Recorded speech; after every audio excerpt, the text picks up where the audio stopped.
और अपने माँ बाप की कसम खा के कहता हूं, मेरी माँ भी पीछे मर गई, मैं उसकी कसम खा के कहता हूं, मैंने कभी जाति बात नहीं किया, कभी अपनी जाति पे बात नहीं की। कोई व्यक्ति मेरे सामने साबित कर दे किसी मंच पर या मंच के पीछे या किसी नुक्कड़ में मैंने किसी को जाके कहा हो मेरी बिरादरी या मेरी जाति के हो, आओ मैं तुम्हें आगे करता हूं या मेरा साथ दो, बताओ कभी मैंने किया हो। तो जिन्होंने मुझे सपोर्ट किया उसका तो धन्यवाद, जिन्होंने मुझे जूते मारे उनका 1000 गुना धन्यवाद। अबे तुमने भी तो जिंदगी जी नहीं, तुमने क्या किया? भगत अमरनाथ के एग्जाम्पल हमें देते हो, तुम जिंदा क्यों रहे? तुम क्यों नहीं मरे उसके साथ जाके? तुम तो जिंदा थे तब, तुम क्यों नहीं बैठे उसके साथ मरने के लिए? क्यों नहीं मरे तुम? और तब से लेके आज तक हमारे साथ क्या अत्याचार नहीं हुए, क्या भेदभाव नहीं हुए, तुम फिर जिंदा, तुम क्यों नहीं बैठे मरने के लिए? हमें सबक देने के लिए भगत अमरनाथ मरा, वो हमें आके ये नहीं कहता मुझे देखो मैं मर गया। भगत अमरनाथ ने मुझे कभी नहीं कहा कि मैं मर गया मुझे देखो, मगर वो मेरे प्रेरणा स्रोत है, क्योंकि वो मरे। अबे तुम मर जाते हम तुम्हें भी प्रेरणा स्रोत मानते, हमें भाषण मत दो।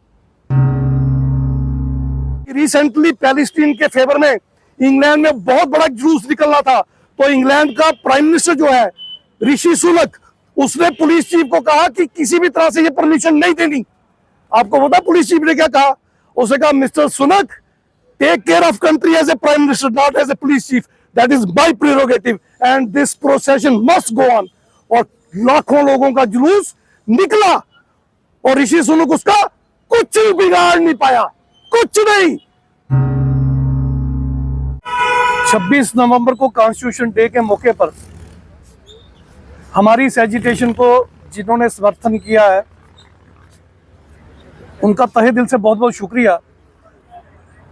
मेरी कोशिश भी यही थी कि cutting across all the lines, cutting across party line, social strata, cutting across SC, ST, OBC, minority barriers, cutting across cast barriers, हम कम से कम बैठ के ये विचार तो करें कि अल्टीमेटली हमारे समाज को गर्त में जाने से रोकने के लिए हमें क्या करना चाहिए। और एक कोशिश लगातार होनी चाहिए थी जो काफी देर से मुझे लगता है रुक सी गई थी। तो ये कोशिश मेरी थी कि लगातार एक बात चले। एक गिला एक शिकवा तकरीबन हर तीसरे वक्ता ने यहाँ किया है, कोई इस पे पर्सनल ना ले, मैं सिर्फ एक्सप्लेन करना चाहता हूँ उसके पीछे का असली कारण है क्या। बहुत से लोगों को लगता है मैंने अकेले एक डिसीजन ले लिया, मैंने किसी से बात नहीं की। साथियों, SC, ST, OBC की ऐसी कोई सभा यहाँ पे नहीं है या एक्टिव लोग यहाँ पे नहीं है जिनसे मैंने बात ना की हो। मैं पिछले 5 साल से लगातार इस प्रयत्न में था, इस प्रयास में था कि एक लगातार एजिटेशन जम्मू कश्मीर में चलनी चाहिए। ये बात रुकती कहां जाकर है, मैं बिल्कुल बेधड़क बेझिझक बताना चाहता हूं। ये बात इस बात पे आकर रुकती है कि इसको लीड कौन करेगा। और बदकिस्मती से 6743 जातियों वाला ये देश ये चाहता है कि मेरी ही बरादरी का, मेरी ही जाति का व्यक्ति लीड करे। अब ये संभव नहीं है कि किसी एक व्यक्ति के 6743 बाप हो। ये बायोलॉजिकली और प्रैक्टिकली पॉसिबल है ही नहीं कि कोई एक व्यक्ति हो और उसके 7000 बाप हो, हर बरादरी का एक बाप हो, फिर वो जाके आपकी बरादरी को एड्रेस करे या आप उसको अपनी बरादरी का समझ लें। ये हो ही नहीं सकता। सबसे बड़ी समस्या जो पिछले 40 साल से हम फेस कर रहे हैं, और बाबा साहब को अगर मैं कोट करूं तो बाबा साहब ने कहा था तरक्की के चौराहे से, चौराहा समझते ना, जैसे ये है चारों तरफ रास्ता है, तो बाबा साहब ने कहा था तरक्की के चौराहे से मैं जिस भी रास्ते की तरफ मुंह करता हूं जाति का दैत्य मुझे खाने के लिए खड़ा है। और मैं ये दावे से कह सकता हूं आज भी बाबा साहब को महार जाना जाता है, मूल निवासी बहुजनों का नेता या पूरे देश का नेता नहीं जाना जाता। वो तो भला हो अंतरराष्ट्रीय स्तर पर उन देशों का, यूनाइटेड नेशंस का, बड़ी बड़ी ऑर्गेनाइजेशंस का और बड़े बड़े थिंकर और इंटेलेक्चुअल्स का, जिन्होंने बाबा साहब को आज पूरे विश्व का नेता बना दिया। वरना अगर बाबा साहब हम भारतीयों के बस में रहते ना, तो हम महारों में भी उसकी सब कास्ट में जाके मार देते। हम उसको सांस नहीं लेने देते। इस घुटन में 5 साल घुटा हूं मैं। इस घुटन से निकलकर मैंने यहां पे अकेले धरना दिया, ये सोचकर कि ठीक है 6,743 बाप तो मेरे नहीं हो सकते, लेकिन मैं 6,743 जातियों का बच्चा बन के, बेटा बन के बैठ सकता हूं। और मैं बैठा। मेरे पास कोई रास्ता नहीं बचा था, ईमानदारी से कह रहा हूं। शेड्यूल ट्राइब की भी मैंने हमेशा बात की है, शेड्यूल कास्ट की भी मैंने हमेशा बात की है, माइनॉरिटी की भी मैंने हमेशा बात की है। ओबीसी से हूं, सबसे बाद में ओबीसी की बात करता हूं।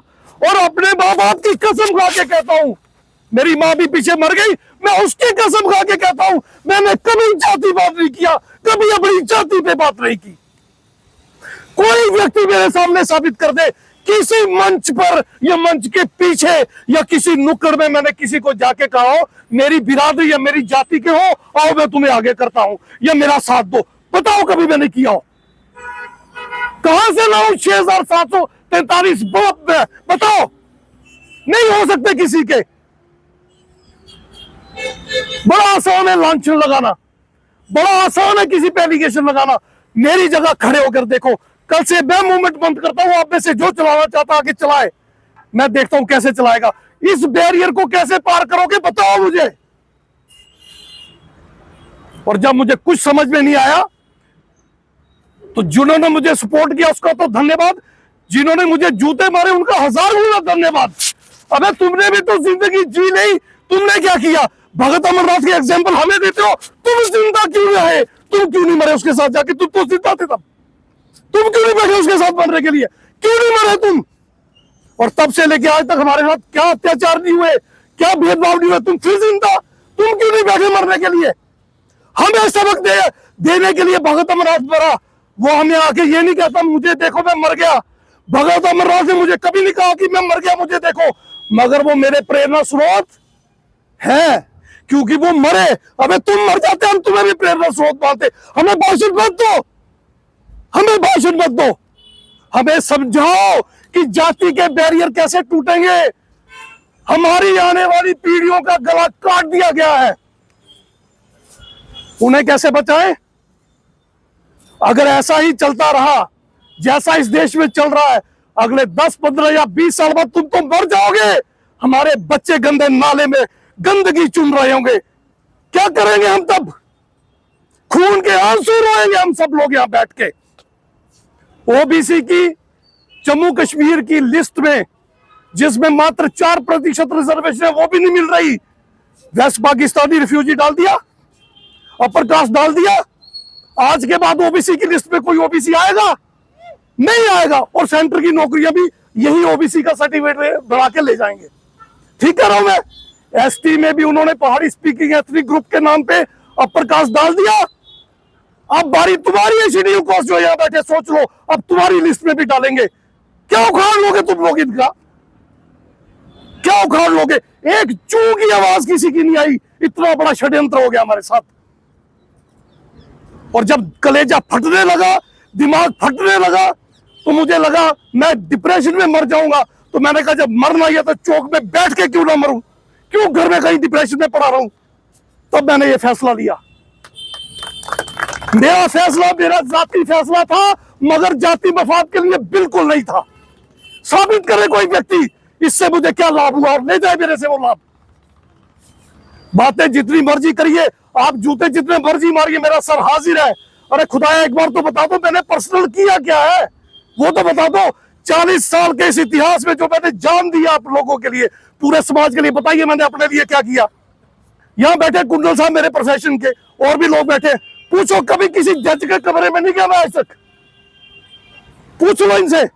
कभी अपने लिए कहीं नहीं जाता और मेरे किसी बंदे पे उंगली उठे, मैं बर्दाश्त नहीं करता ये चीज।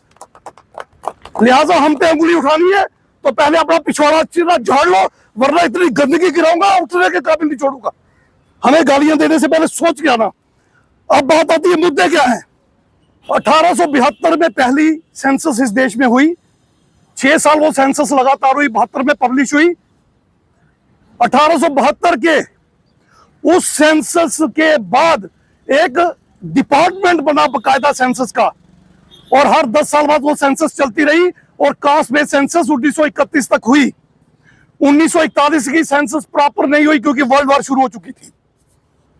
1947 में तथाकथित आजादी मिली। सी राजगोपालाचारी नाम का तमिल ब्राह्मण वायसराय ऑफ इंडिया बना, पहला इंडिपेंडेंट इंडिया का, जिसको इंडिपेंडेंट इंडिया कहते हैं। आपको मालूम है, गद्दी पर बैठे उसने पहले दिन 2 ऑर्डर क्या किए।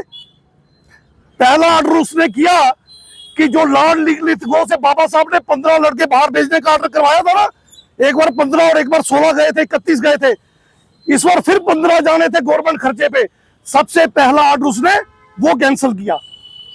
क्या किया? सी राजगोपालाचार्य ने सबसे पहला ऑर्डर वो कैंसिल किया। और दूसरा क्या किया? उसने कहा आज के बाद कास्ट बेस्ड सेंसस ओबीसी का नहीं होगा, एससी एसटी का होगा, ओबीसी और बाकियों का नहीं होगा। क्यों? इसकी इंपॉर्टेंस को समझिए, क्यों नहीं होगा? ताकि कभी भी ओबीसी को यह ना पता चले कि वो 60-70% है, उसके पास क्या है और उसका ब्राह्मण क्या छीन रहा है। नहीं किया। इसका दूसरा पहलू देखिए, जब एच.डी. देवेगौड़ा इस देश के प्रधानमंत्री बने, पहले दिन पहली कैबिनेट मीटिंग में पहला अप्रूवल क्या था? कास्ट बेस्ड सेंसस रिवाइव किया जाए। और 6-8 महीने बाद उनकी सरकार चली गई। फिर अटल बिहारी वाजपेयी गद्दी पे बैठता है, पहले दिन पहली कैबिनेट मीटिंग में क्या डिसीजन लेता है? जो एच.डी. देवेगौड़ा का वो रेजोल्यूशन है कैबिनेट का, उसको विड्रॉ करते हैं। कास्ट बेस्ड सेंसस नहीं होगा। समझ आ रहा है कितनी बड़ी साजिश है? उनको पता है एससी 15-16% है, दबा लेंगे। एसटी 7-8% है, दबा लेंगे। ये 60% का देते खड़ा हो गया तो इसको कैसे दबाएंगे? कैसे दबाएंगे? इतना इंपॉर्टेंट मुद्दा, इतना बड़ा मुद्दा हमारा पहला मुद्दा है कि जाति आधारित जनगणना होके रहेगी, होके रहेगी। दूसरा हमारा मुद्दा है जनसंख्या के अनुपात में शिक्षण संस्थानों, व्यवसायिक शिक्षण संस्थानों, प्रशासन एवं न्यायपालिका के सभी पदों, देश के समस्त संस्थानों एवं संसाधनों में सभी वर्गों की भागीदारी सुनिश्चित ना करने के विरोध में। इसमें मैं क्या कह रहा हूं? अगर एससी की आप कहते हो पॉपुलेशन यहाँ पे 8% है, आप 8 दे रहे हो, तो जो एससी मुस्लिम बन गया 7%, उसका भी तो दो। वही 7 कम हुआ ना, उसका भी दो। ओबीसी में जो आगे उनको, उनका ओबीसी का बढ़ गया, उनको भी दो। एसटी का भी दो अगर उनकी पॉपुलेशन ज्यादा है, और पूरे देश में उनको भी दो। और कहां कहां दो? एजुकेशन इंस्टीट्यूशन, प्रोफेशनल कॉलेजेस में भी दो। उसके बाद न्यायपालिका में, नौकरियों में, देश के सभी संस्थानों में जितने ये लाइसेंस निकलते हैं, जैसे ठेकेदारी के लाइसेंस, शराब के, जिसके भी, सारे बराबर हमारी पॉपुलेशन परसेंटेज के हिसाब से हमें सबको मिलने चाहिए। ये हमारी दूसरी मांग है। बताओ इसमें क्या प्रॉब्लम है? जितनी समस्याएं मेरे साथी यहाँ गिना रहे थे, सब इसमें आती हैं कि नहीं आती? यही कह रहे थे ना मेरे कुंडल साहब भी, यही कह रहे थे मेरे भाई अत्री साहब भी, इसी पे पॉइंट आउट था। तो जब हिस्सेदारी सुनिश्चित हो जाएगी, फिर हमें उन चीजों पे नहीं जाना पड़ेगा। मिलनी चाहिए। और इतनी बड़ी हमारी आबादी है, क्यों नहीं मिलनी चाहिए यार? मिलनी चाहिए। ये मेरा दूसरा मुद्दा है जो ब्रॉडली रिजर्वेशन को, बेसिक रिजर्वेशन को कवर अप करता है। साथियों, 5 में से तीसरा मुद्दा हमारा है राजनैतिक आरक्षण और आर्थिक आधारित आरक्षण, ईडब्ल्यूएस, समाप्त ना करने के विरोध में। क्या करना हमने पॉलिटिकल लीडरों को? भाई बताओ मुझे, क्या करेंगे इन पॉलिटिकल लीडर्स का? 131 ही नहीं है, वहां पे ओबीसी के भी है, दोनों मिला लो तो 60% है। गिन लो, 60% member parliament SC ST OBC के हमारे हितों की और हमारे संविधान की रक्षा नहीं कर रहे हैं, तो हमें इनका अचार डालना सालों का? बताइए, इन मेंबर पार्लियामेंट गधों का हमने एससी एसटी ओबीसी वालों का सालों का अचार डालना है? अगर ये हरामजादे हमारे संविधान की रक्षा नहीं कर रहे, अगर ये हरामजादे हमारे हितों की रक्षा नहीं कर रहे, अगर ये कास्ट बेस्ड सेंसस नहीं करवा सकते, अगर ये हमारी भागीदारी एज पर हमारी पॉपुलेशन नहीं करवा सकते, तो इन हिजड़ों, इन नामर्दों को, सालों को करना क्या हमने यार? निकालो जूते मार के बाहर हरामजादों को, खत्म करो पॉलिटिकल रिजर्वेशन। 8 एमएलए होते थे हमारे यहाँ, 7 या 8 एससी के। जितनी बार हमारी रिजर्वेशन पे अटैक हुआ, एक भी नामाकूल बाहर नहीं आया। ना वो सड़क पे आया, ना उसने असेंबली के अंदर विद्रोह किया, कभी नहीं किया। और जितनी बर्बादी SC ST की इन दलों ने की, SC ST के MLAs और MLCs ने, किसी ने नहीं की, किसी ने नहीं की। तो ऐसे गधों को हमें क्या करना है? साला जूता 10 नंबर का रात को पानी में भिगो के रखो और सुबह शुरू हो जाओ, पीटो हरामजादों को, निकालो असेंबली से बाहर, निकालो पार्लियामेंट से बाहर, हमें नहीं चाहिए ये। और इसी तरह EWS सुदामा कोटा, पॉपुलेशन 4-5% और 10% EWS, 80% कब्जा पहले किया हुआ, शासन प्रशासन न्यायपालिका, सारे कॉन्ट्रैक्ट, सारे लाइसेंस, शराब के लाइसेंस, सब कुछ इनके कब्जे में। और 10% और ले लिया, 80 से 90 कर दिया। क्यों? क्यों? इसलिए बैठा बसोतरा इधर। बसोतरे के बच्चे को नहीं सीट चाहिए, उसके बाप को भी नहीं चाहिए, ना बसोतरे को चाहिए। ये हमारी कौम का मसला है, ये हमारे समाज का मसला है, ये जाति धर्म वर्ण जाति सब चीजों से ऊपर उठकर सोचने का मसला है। ये हमारा तीसरा ऑब्जेक्टिव है जिसके लिए हम बैठे हैं। चौथा, भारत के सभी नागरिकों की आजीविका को, राइट टू वर्क को मूलभूत अधिकार न बनाकर सुनिश्चित न करने के विरोध में। मैं कहता हूं भारत का कोई भी नागरिक हो, किसी भी धर्म वर्ण जाति का हो, मेल फीमेल ट्रांसजेंडर कोई भी हो, सबको आजीविका चाहिए, रोटी चाहिए, कपड़ा चाहिए, रहने को घर, सबको चाहिए। आपको पता है 10,000 लोग डेली इस भारत में कुपोषण और भूखमरी से मरते हैं। माल न्यूट्रिशन और स्टारवेशन से इस देश में 10,000 लोग डेली मरते हैं सर, डेली। और हम विश्व गुरु बने फिरते हैं।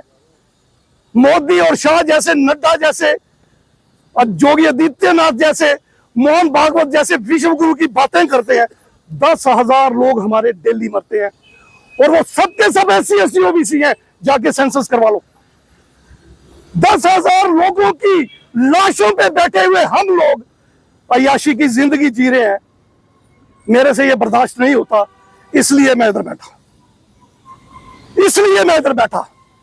और लास्ट जो मैंने इसमें मुद्दे तो बहुत है, लेकिन मेन 5 जो थे, लास्ट मुद्दा था भारत के सभी नागरिकों के लिए शिक्षा, स्वास्थ्य एवं न्याय, सभी नागरिकों के लिए, किसी को नहीं छोड़ रहा मैं, सभी के लिए। क्योंकि बाबा साहब भी यही चाहते थे, बुद्ध भी यही चाहते थे, हमारा संविधान भी यही कहता है, सभी नागरिकों के लिए शिक्षा, स्वास्थ्य और न्याय एक जैसा और मुफ्त, एक जैसा और मुफ्त। क्योंकि शिक्षा के बगैर हम बर्बाद हो गए, फिर से हमें शिक्षा से बेदखल किया जा रहा है और फिर हमें बर्बाद करने की साजिश है। तो शिक्षा सारे स्कूलों में एक जैसी होनी चाहिए, साइंटिफिक, रीजनिंग, लॉजिक बेस्ड, सब स्कूलों में एक जैसी। दुनिया की बेहतरीन शिक्षा सबको मिलनी चाहिए, सबको सबसे बढ़िया हेल्थ सर्विसेज होनी चाहिए, सबके लिए स्वास्थ्य का अरेंजमेंट होना चाहिए। और न्याय मैंने क्यों रखा, एक छोटा सा उदाहरण देकर समझाता हूं। सेकेंड वर्ल्ड वॉर जब खत्म हुई, इंग्लैंड टूटने के कगार पे था, खाने को रोटी नहीं थी, पैसा खत्म हो चुका था। विंस्टन चर्चिल ने अपनी कैबिनेट की मीटिंग बुलाई और बोला कि देश टूटने से बचाना है, बताओ क्या करें। 1 हफ्ते तक उस चली मीटिंग में कोई निष्कर्ष नहीं निकला। विंस्टन चर्चिल ने अपने लॉ मिनिस्टर को अपने कैबिनेट में बुला के पूछा, क्या हमारे देश में लोगों को न्याय मिल रहा है? लॉ मिनिस्टर ने कहा जी बिल्कुल मिल रहा है। उसने कहा ऐसे नहीं, सोच के बताओ। 10 बार पूछने पर भी उसने एश्योरेंस दी, सर रोटी बेशक नहीं मिल रही, पैसा बेशक नहीं है हमारे पास, मगर आज भी जुडिशरी हमारी प्रॉपर काम कर रही है, जुडिशियल सिस्टम बिल्कुल एक्यूरेट काम कर रहा है। तो विंस्टन चर्चिल ने अपनी कैबिनेट की मीटिंग को बर्खास्त करके सबको बोला, जाओ अपने काम पे लग जाओ। देश पैसा खत्म होने से नहीं टूटते, देश रोटी खत्म होने से नहीं टूटते, देश हमेशा तब टूटते हैं जब उन्हें न्याय ना मिले। जब आम नागरिक का न्याय छीन लिया जाता है तो वो विद्रोह करता है और देश के टुकड़े करने लग जाता है। तो साथियों, शिक्षा, स्वास्थ्य और न्याय ये सबके लिए एक जैसा होना चाहिए। और जिनके पास पैसा ना हो उनको फ्री ऑफ कास्ट, लेकिन उसी लेवल का, ये नहीं कि फ्री ऑफ कास्ट है तो वो पीछे रह जाए, उसी लेवल का एक समान मिलना चाहिए, एक समान। जब डोनाल्ड ट्रंप ऊल जुलूल बातें कर रहा था, भाषण दे रहा था, आपको पता पुलिस चीफ ने उसको क्या कहा? उसने कहा, mister Trump, if you don't know anything about the democracy of America, keep your mouth shut. कुछ उखाड़ नहीं पाया ट्रंप उसका। इसे कहते हैं न्याय, इसे कहते हैं लोकतंत्र। एक पुलिस चीफ राष्ट्रपति को कहता मुंह बंद रख, उल्लू के पट्टे, तुझे अगर बोलना नहीं आता, और राष्ट्रपति उसका कुछ उखाड़ नहीं पाया। अभी रिसेंटली पैलेस्टीन के फेवर में इंग्लैंड में बहुत बड़ा जुलूस निकलना था, तो इंग्लैंड का प्राइम मिनिस्टर जो है ऋषि सुनक, उसने पुलिस चीफ को कहा कि किसी भी तरह से ये परमिशन नहीं देनी। आपको पता पुलिस चीफ ने क्या कहा?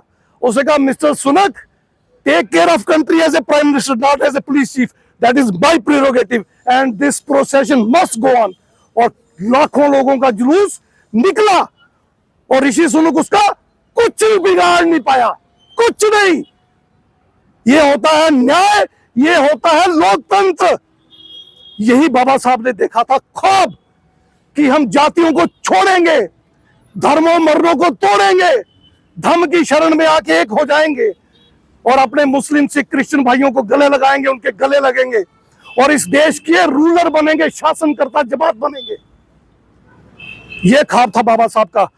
ये खड़े हैं बाबा साहब, जो एलिगेशन लगाना लगाइए, जितने जूते मारने मारिए। जिस दिन अपना स्वार्थ लेके आऊंगा गोली भी मार देना, अदरवाइज भी मार देना, मैं डरता नहीं हूं, मगर मैं अपनी बात पे अड़ा हूं। मेरा समाज गर्त में जा रहा है, मेरे से बर्दाश्त नहीं होता, मैं बैठा हूं, बैठा रहूंगा। जिसको सही लगते हैं ये मुद्दे और जिसको मेरी ईमानदारी पे शक ना हो वो आए, और जिसे मेरी ईमानदारी पे शक हो वो भी आके गालियां दे, मैं खाऊंगा, मगर मैं अपने मुद्दे से नहीं हटूंगा। आप सब ने मेरा जितना भी साथ दिया उसका 1000 गुना ज्यादा मैं आपका आभारी हूं, रहूंगा। गलती गुस्ताखी की माफी, इमोशन में किसी के खिलाफ शब्द निकलो माफी चाहता हूं, क्योंकि मेरी भावना गलत ना थी, ना है, ना होगी। मैं आपके चरणों में हूं, मैं इसके चरणों में हूं, अपने समाज के चरणों में रहूंगा, लेकिन दुश्मन की छाती पे चढ़ के मारूंगा, मार के खत्म करूंगा और बाबा साहब की व्यवस्था को लागू करूंगा। ये मेरा देह है।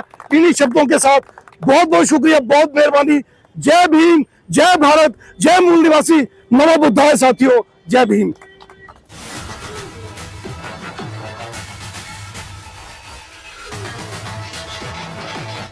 अगर आप भी चाहते हैं कि आरटीआई इंडिया न्यूज़ आप सबकी आवाज़ इसी प्रकार उठाता रहे तो आरटीआई इंडिया न्यूज़ की आर्थिक सहायता कर